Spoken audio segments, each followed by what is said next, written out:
Bueno, atzo aukera izan genuen hemen, aniztasunaren kudeaketari buruz hitz egiteko arlo akademikoan eta sozialean, eta gaur maila politiko-instituzionalean, ez?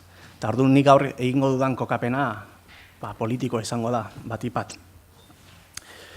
Jardunaldi hauetan zehar entzun dugu, aniztasunaren kudeaketa gai konplexua badala, erronkez betea, eta konplexutasun hori, gure kasuan, biderkatzen egiten dela, Katalunia eta Euskal Herriaren kasuan, estaturik gabeko nazioak garen inean.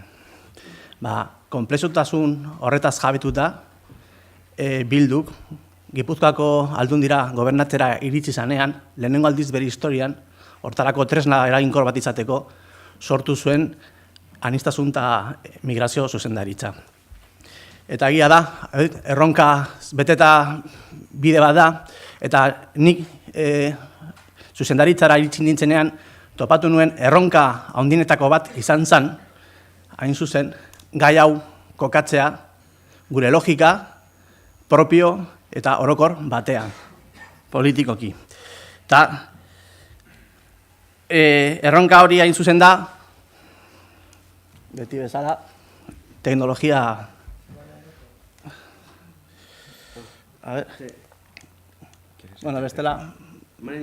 Bai, maio zumez, bestela... Ez, tranquil. Bueno, erronka hori, hain zuzen esaten ari nintzen bezala, da, gai hau, edo arlo honetatik ere, nola sustatu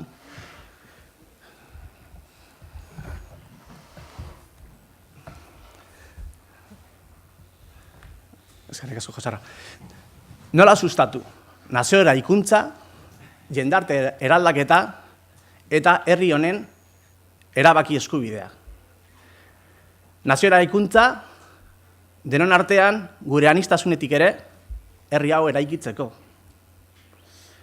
Jendarte eraldaketa, jendarte justuago bat egiteko, hemen bizi garen guztiok, edonon jaio garrera ere, gure aukera eta eskubide berdintasuna bermatua ikusi dezagun. Eta jakina, eta ikuspegi demokratiko batetik, arlo honetan ere, herri gisa, gure erabaki propioak eskubidea aldarrikatzeko eta gauzatzeko.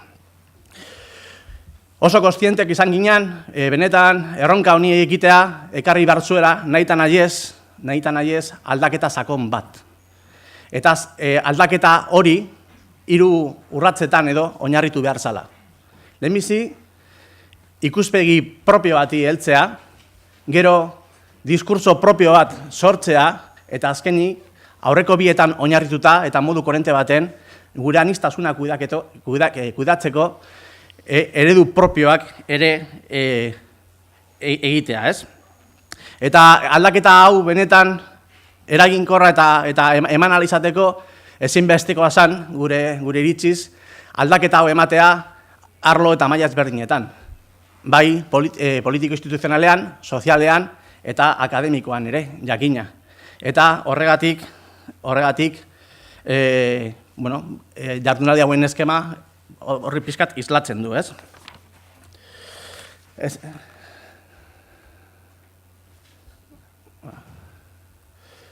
Esaten nuen, ez, aldaketarako urratsak. Eta esaten nuen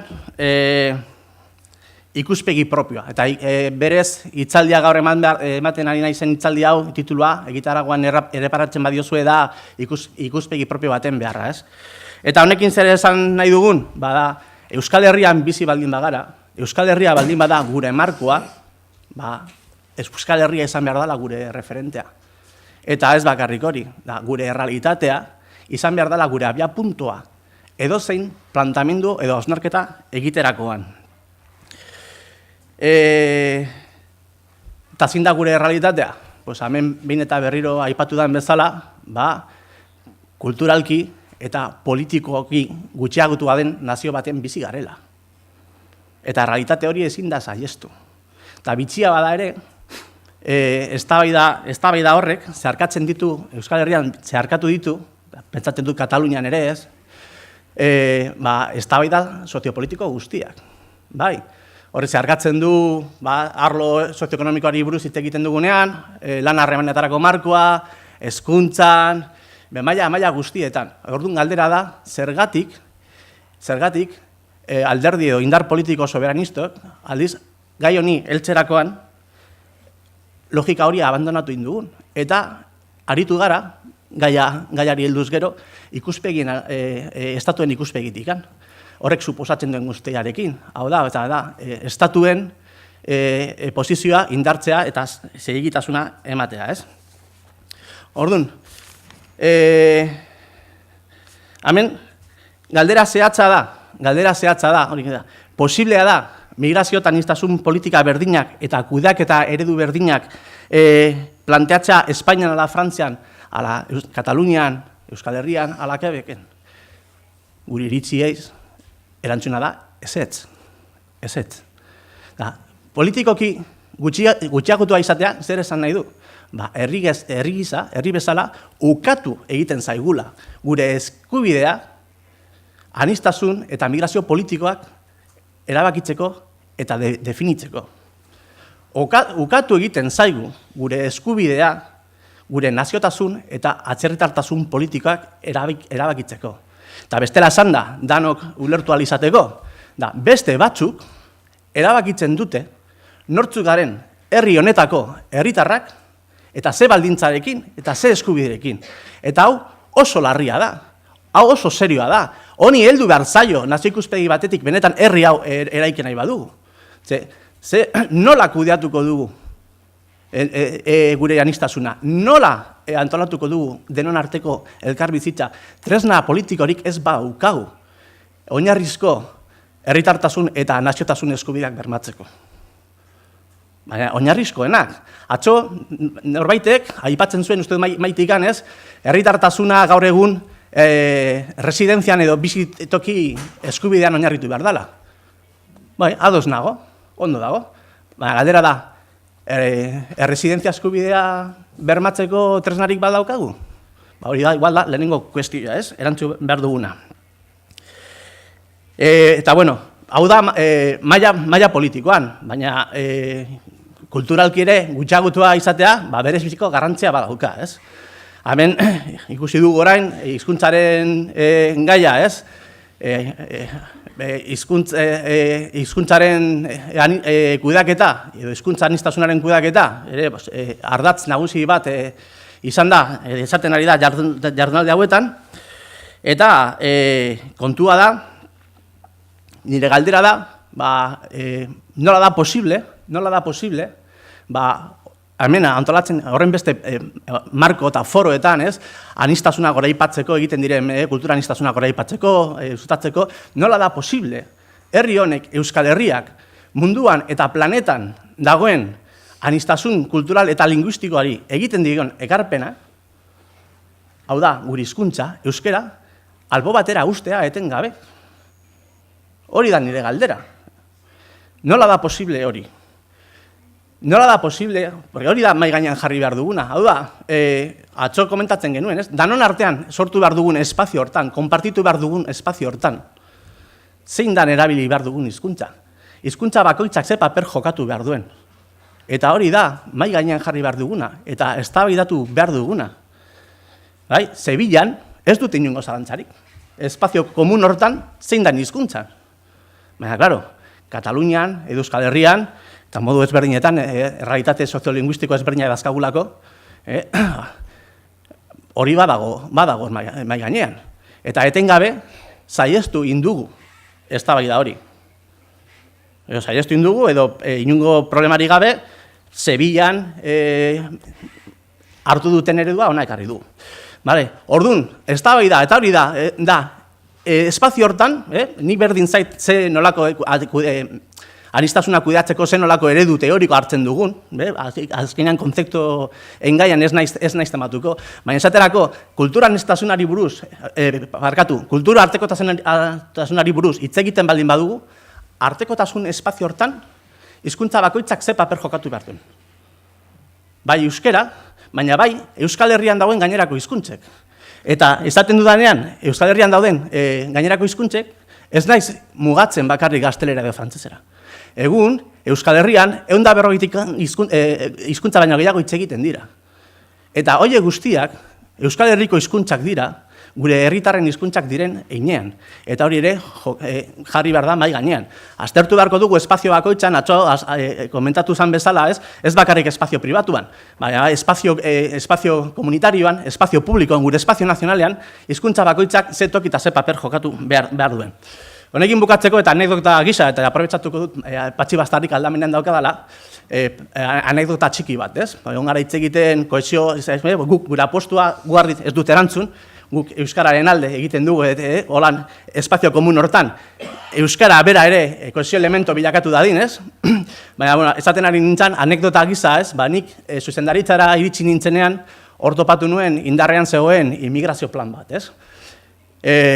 Politika sozialean departamentoan abiatuta.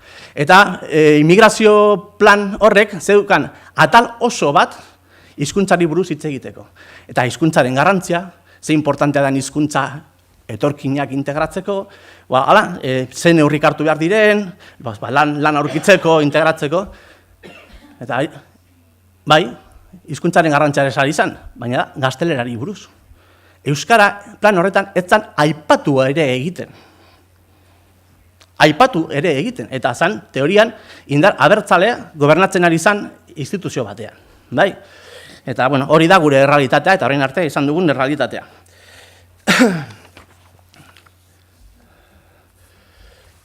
Esaten ari nintzen, ikuspegi propio importantea zala, baina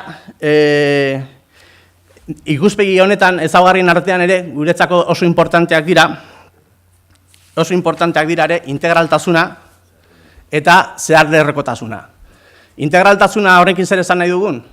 Guk, podere publiko bezala, gure esku hartzea planteratzerakoan eta gure interbentzio guztiak planteatzerakoan, eduki behar ditugula kontuan, gure herritar guztien behar guztiak. Ezin dugula mugatu gure plantamendua subjektu zehatz batzuetara edo errealitate zehatz batzuetara. Hau da, kanpotik etortzen den pertsona, edo kanpotik etortzen diren pertsona guztiek, ez dute beharra ongi izate zerbitzuak erabiltzeko. Eta daukatena ere, bestelako behar batzuk ere badauzkate, pertsona guztiak bezala, ez? Migratzaile baten beharra, jatea, lan egitea eta lo egiteko toki bat izateaz gain, badauka, ez? Beste behar, maila sozioafektiboan, hezkuntza, kulturalak, osasunean, orduan, berez, gure planteamendu izan behar da integrala. Eta horrela egiten baldin badugu, nahita nahi ez, anistasun politikak transversalak izan behar dira. Zehar, lerrokotasunean oinarrituta.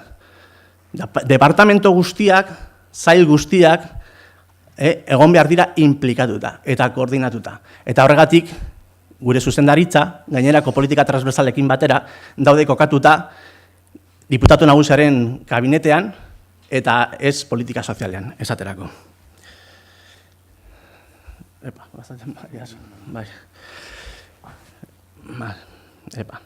Beti, holan, behin finkatu dugula ikuspegi propioa, importantea da ere, hastea, herri gisa eta diskurtso propio bat eratzen.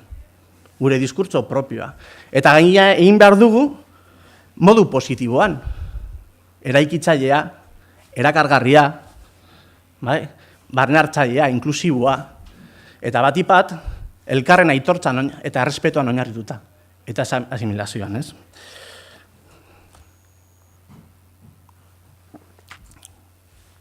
Orduan, diskurtso hau eratzeko, lehenengo urratza, nik esango nuke importantea dela, izango da, behin betikoz, puskatzea besteei buruzko diskurtso horrekin.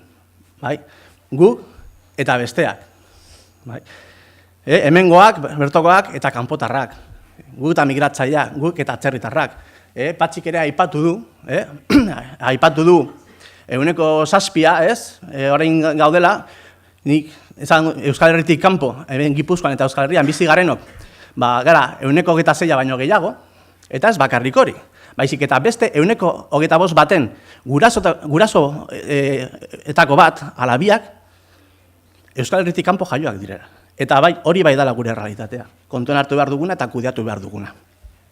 Orduan, guazen puzkatzera banaketa horrekin, zailkapen horrekin pertsonen artean. Eta guazen horrekin puskatzera, gainera, kategorizazio hori, pertsona kategorizazio hori ere guretzako arrotza eta inposatua dalako. Bai? Nola da guretza, ikuspegi nazional batetik, estatuek horrela erabakitzen dutelako, Hendaiatik Donostira bizitzera etortzen den pertsona, atzerritar bezala hartzea. Eta administrazioa atzerritar bezala hartuta aritzea. Ingo logikarik baldauka horrek? Ez. Atzo egunean hitz egiten. Danok, hemen gauden guztiok badakigu hizkuntza, lengoaia, zenolako garrantzia daukan, maila ideologikoan. Eta, jakina, kanpotarra zein dan, definitzen dugunean, implizitoki ere, ari gara definitzen bertokoa zein dan. Orduan, atzo uste Pedro Albitek aipatu zuen bezala, ez?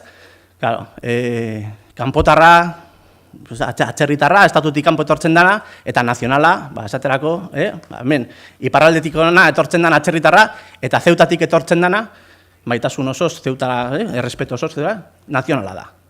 Uk horrekin puskatu behar dugu. Eta puskatu behar dugu ez jartzeko etiketa gure herritarrei.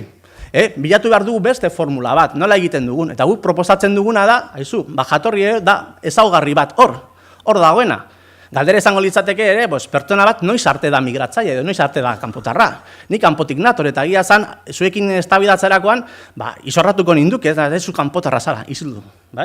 Baina ni bezala, urte batzuk hemen daramakit, hemen Euskal Herrian, segurazko, ikusten ari bat, Marokotik duela 15 urte etorritako pertsona bat segurazko berdina gertatzen zaio. Orduan horrekin puskatu behar du. Guazen ere egitzera gure modelo propioa, gure diskurtso propio eta da, jatorri ezberdinetako Euskal Herritarren artean nola egiten dugun antolatzeko gure bizitza. Ze guretzako, Euskal Herrian bizi dan pertsona oro, hortaz hitz egiteko. Eta azkenik, importantea da ere, diskurtsoan oso importantea da pasatzea, igarotzea, asimilazio ikuspegi batetik, elkarren aitortza oinarritutako politiketara. Honekin zer esan nahi dugu? Honekin esan nahi dugu, guri iritziz, hemen eskubide, inork ez daukala, zertan uko egin bere identitateari, bere nortasunari, bere hizkuntzari, sentitzen danari, herri honetako eskubide osoko herritarra izateko. Zergatik uko egin horren. Horri, atzo aipatu zen eta ados gaude, ez? Ere aldarrikatzen dugu, nola eraikitzen dugu danon artean, nola antolatzen dugu danon artean gure elkarbizitza, baina ere aitortzen dugu diferentzia eskubidea. Zergatik horri uko egin. Guk oso ondo ezagutzen dugu, asimilazio politikak eta zer nolako ondorioak ekartzen dituen. Besteak beste, hori izan dalako, estatuek gurekiko, Euskal Herriarekiko, mantendu duen estrategia etengabe. Uste dut beste estrategia bat bilatu behar dugula. Gainera, asimilazio eskema hortan, estatuek euren egitura eta struktura eta ahalmen guztiarekin ere porrot egin dutelako. Guk beste bide bat bilatu behar dugu, gure bide propioa, ez? Eta, ez dakitzen ez zemaz denborarekin, hortze. 1 minuto, bueno, jungon, vale, 4 minutos, vale. Ez lau, ez 4, vale. Orduan, hori da diskurtsoari dagokionez, eta hori da importantea, kokatzea, ez? Eta orduan, eta atzo egin zan galdera, eta jungo naiz abrebiatzen, hau nola eraman praktikara, modu koherente baten. Guk oso argi izan genuen, eta atzo Josearrak aipatu zuen bezala, hau eraginkorrak izateko, bide hau, aldaketa hau, ezin dugu bakarrik egin. Eta guretzako, kudeaketa ereduei buruz hitz egiten dugunean, nahitan nahiez markoa, ezarri behar dugun markoa izan behar da anistasuna eta elkarbizitza. Eta gainera bide hori, esaten nuen bakarrik ezin dugula egin, eta bide hori egin behar dugu modu, edo politika, gure anistasun politika horiek, modu partekatua eta parte hartzailea.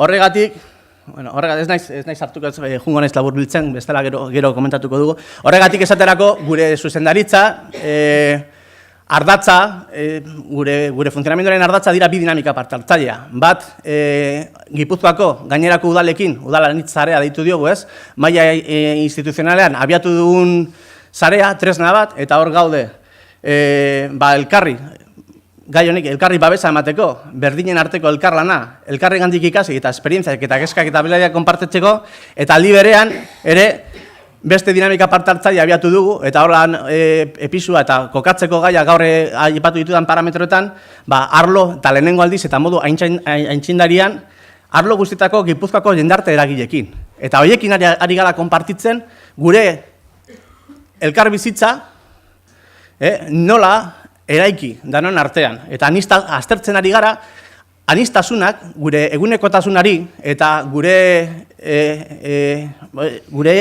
egunerokotasunean zenolako aukerak ekartzen dituelako, zenolako erronkak eta zenolako zailtasunak, batzutan ere zailtasunak eta gatazkak egoten direlako, eta horrik ere konplejorik gabe horri egin behar diogu, ez?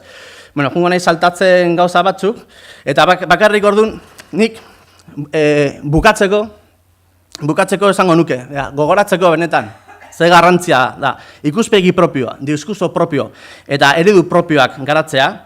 Eta, bueno, jardunaldi hauetan, programa aipatzen da, gure bi nazioen burujabetza prozesua, anistasunak ere zenolako erronka plantatzen dituen, eta nik esango nuke, benetan prozeso hauek, burujabetza prozeso hauek arrakasta izateko, aurrera ateratzeko, gai honi heldu behar diogula lehen bai lehen, estrategikoa izango da, indar korrelazioari begira, prozeso hauek eman daitezen, gainera eman daitezen koloka jarri gabe gure jendartearen kohesioa, aliantzak egitea eta heltzea eta erakartzea kanpotik etorritako herritarrei, ez?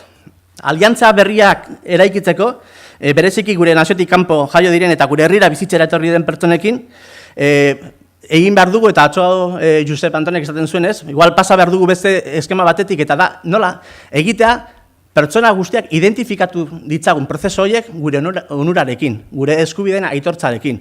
Beste modu baten izan da, ez? Ez mugatu bakarrik gure planteamendu aliantzak horiek egiterakoan atxikimendu identitario bati, bai? Politikoki eta kulturalki gutxagutua izatea suposatzen du aleginak eta ezin dugula hori eutsi, ez? Egin behar ditugula berreskuratzeko gure kultura eta gure hizkuntza, baina ere egin dezagun planteamendu bat, eskaintza bat, atxikimendu politikoa eman dadin. Hau da, eraiki ditzagun aliantza horiek parametro demokratikoetan, eskubideen gainean. Eta hori da, egin behar duguna eta nola egiten dugun. Quebecen, azkenengo referenduan, gertu egon ziren, azkenian autodeterminazioen referenduan baietza lortzeko, eta aztertu zutenean, zergatik ez zuten lortu, besteak beste ondorien artean, ez zutela asmatu, prozesu hortan, bai migratzaile eta nazio indigenak erakartzeko. Bueno, ikasi dezagun zerbait. Eta bukatzeko, orduan, ez naiz gehiago luzatuko, diguztu dut, badala garaia, behintzat indar demokratiko, hemen, herri honen demokratikoki eta libreki bere etorkizuna erabakitzeko eskubide hortan sinesten dugun indar politikoetan, hasi gaitezen estrategia amankomun mailan jartzen. Eta igual ere itun zabal batera iritsi gaitezen, ez? Segura asko orain Kataluniako lagunek emango digute aukera eurek nola egin duten, errealitate ezberdinak dauzkagu, eta nola egin behar dugun, itun hori edo estrategia hori konpartitzeko, eta gure errealitateari pixkat erantzuten diona. Eskerrik asko.